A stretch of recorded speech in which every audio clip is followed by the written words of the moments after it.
Hello friends, आप सबका law quick revision में स्वागत है। जैसा कि आप सब लोग जानते हैं कि हमने एसआरए का एक्ट का रिवीजन चल रहा है जो कि प्री व मेंस के एग्ज़ाम के अकॉर्डिंग है, और हमने लास्ट क्लास में सेक्शन 1 से लेकर के 8 तक का रिवीजन कर लिया था। तो आगे बढ़ते हैं और चलते हैं सेक्शन 9 की तरफ। सेक्शन 9 कहता है defence respecting suits for relief based on contract, यानी जहाँ किसी संविदा के अधीन किसी अनुतोष का दावा किया गया है, वहाँ जिस व्यक्ति के विरुद्ध अनुतोष का दावा किया गया है अपनी प्रतिरक्षा का अभिवचन वह व्यक्ति कर सकेगा। यानी जहाँ किसी कॉन्ट्रैक्ट के बेस पर कोई रिलीफ चाही गई है,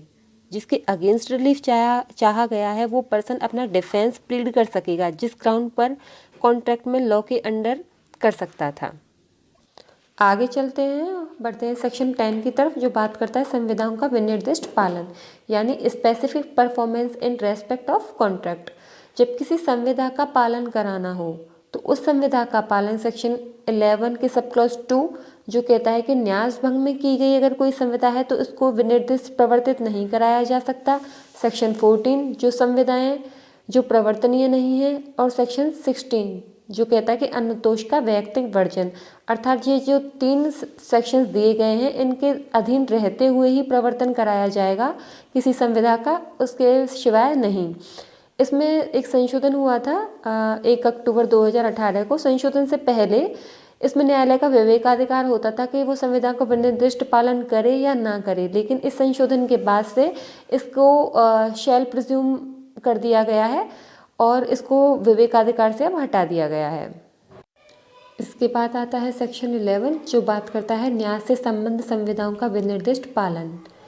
इसका सब क्लॉज 1 कहता है कि जो संविधा न्यास की पूर्णतः या अंशतः पालन में हो उसका विनिर्दिष्ट पालन कराया जाएगा। अर्थात न्यास से संबंधित जो संविधाएं हैं उनका विनिर्दिष्ट पालन कराया जा सकता है, लेकिन जो सेक्शन 10 बात कर रहा था सब क्लॉज 2 की,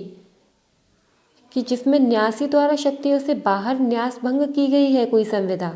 तो उसको प्रवर्तित नहीं कराया जाएगा। ये बात हम सेक्शन 10 में भी पढ़ के आ रहे हैं कि वह उसके अधीन रहते हुए ही संविधाओं का विनिर्दिष्ट पालन कराया जाएगा। और यहाँ पे सेक्शन 2 कह रहा है कि न्यासी द्वारा शक्तियों से बाहर न्यास भंग की गई संविदा प्रवर्तित नहीं होगी। इसके बाद आता है सेक्शन 12 जो बात करता है specific performance of part of contract, यानी संविदा के भाग का पालन। इसका सब क्लॉज 1 बात करता है कि सेक्शन 12 के अलावा संविदा के भाग का पालन नहीं कराया जाएगा, अर्थात सिर्फ सेक्शन 12 में ही performance of part of contract कराया जाएगा, उसके अलावा नहीं कराया जाएगा। सेक्शन 12 का सब क्लॉज 2 कहता है जब कोई संविदा का पक्षकार है और संविदा के संपूर्ण भाग के पालन करने में असफल रहता है, लेकिन जो भाग अपालित भाग है वो बहुत कम है, अर्थात जिस भाग का पालन नहीं किया जा सकता वो बहुत कम है और धन के रूप में उसका प्रतिकर हो सकता है, तो जितना पालन किया जा सकता है उसका पालन करे, और जो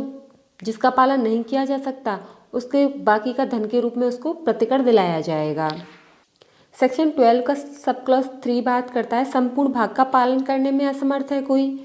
और जो अपालित भाग रह जाना है उसके लिए विनिर्दिष्ट पालन की डिक्री का हकदार नहीं होगा। मान लो संपूर्ण भाग का पालन करने में असमर्थ है कोई और अपालित भाग का, वैसे तो वो विनिर्दिष्ट पालन की डिक्री के लिए हकदार नहीं है, लेकिन जब कोई दूसरा पक्षकार के वाद पर न्यायालय ये निर्देश दे सकता है कि जो अपालित भाग है उसको विनिर्दिष्ट पालन कराया जाए, तो इसमें 2 तरह से कराया जाएगा। एक तो जिसका धन के रूप में प्रतिकर हो सकता है और जिनका धन के रूप में प्रतिकर नहीं हो सकता। तो पहले पॉइंट पे आएंगे जिनका धन के रूप में प्रतिकर हो सकता है, तो उसको जो अपालित भाग रह जाना है उसके प्रतिफल को घटाकर, यानी जिस भाग का पार्ट ऑफ परफॉर्मेंस नहीं कराया जा सकता उसको ये भाग को का प्रतिफल को घटाकर बाकी का प्रतिफल दे दे, और धन के रूप में जिसका प्रतिकर नहीं हो सकता उसके लिए संपूर्ण के लिए प्रतिफल दे दे। तो इस तरह से ये सब क्लॉज 3 बात करता है कि जिस भाग का पालन हो सकता है उसका पालन कर दे, बाकी का प्रतिफल घटाकर उसको प्रतिफल दे दे।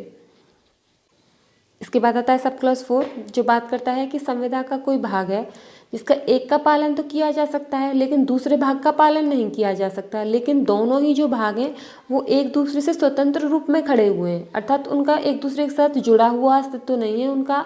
एक तरह से अलग है वो, तो उस भाग का पालन किया जा सकता है जिसका पालन किया जा सकता था।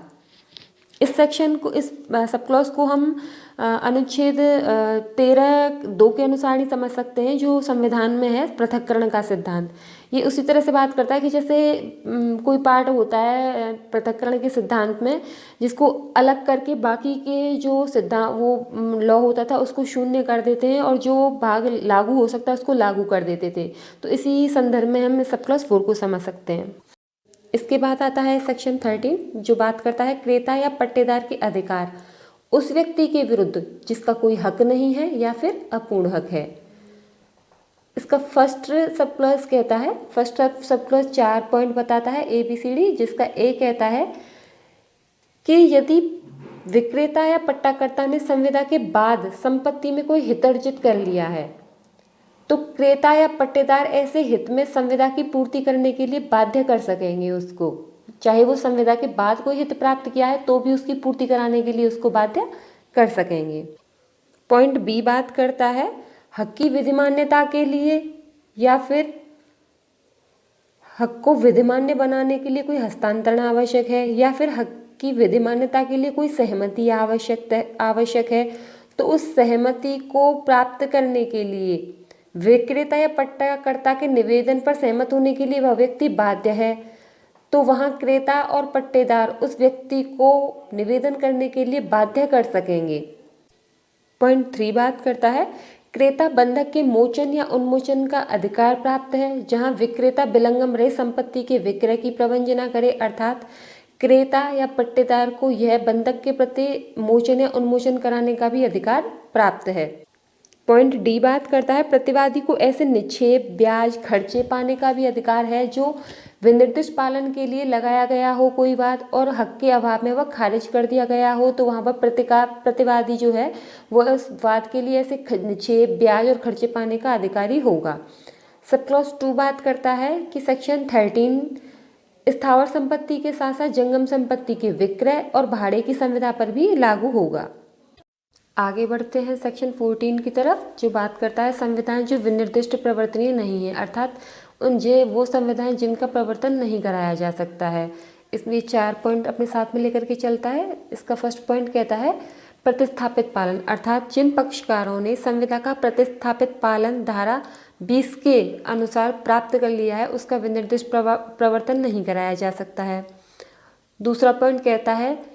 ऐसे निरंतर कर्तव्य का पालन है कोई संविदा जिसका न्यायालय पर्यवेक्षण ही नहीं कर सकता, उसका प्रवर्तन नहीं कराया जाएगा।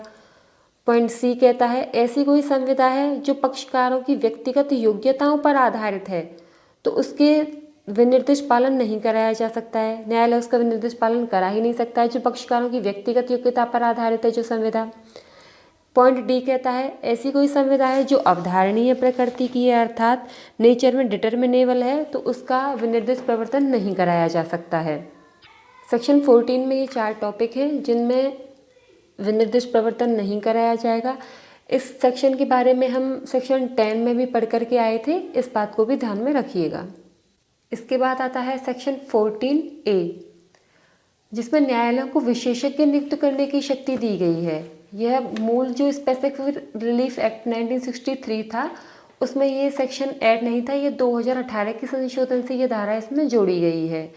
इसमें न्यायालय को लगता है कि किसी विशेषज्ञ की राय प्राप्त करना आवश्यक है, विवादक अपनी सहायता के लिए चाहता है तो वह ऐसी राय के लिए अपनी सहायता के लिए विशेषज्ञ नियुक्त कर सकेगा और उन विशेषज्ञ की रिपोर्ट अभिलेख का भाग होगी। इस सेक्शन में यही इंपॉर्टेंट बात है कि जो विशेषज्ञ अपनी रिपोर्ट देंगे वह अभिलेख का भाग होगी और जो विशेषज्ञों को खर्चे दिए जाएंगे वह उस न्यायालय द्वारा नियत किए जाएं वो दिए जाएंगे। तो आज का हमारा रिवीजन सेक्शन 9 से लेकर के सेक्शन 14A तक ही रहेगा और आगे रिवीजन करने के लिए हम नेक्स्ट वीडियो में मिलेंगे। तब तक आप अपना प्यार और सहयोग मेरे लिए बनाए रखें। धन्यवाद।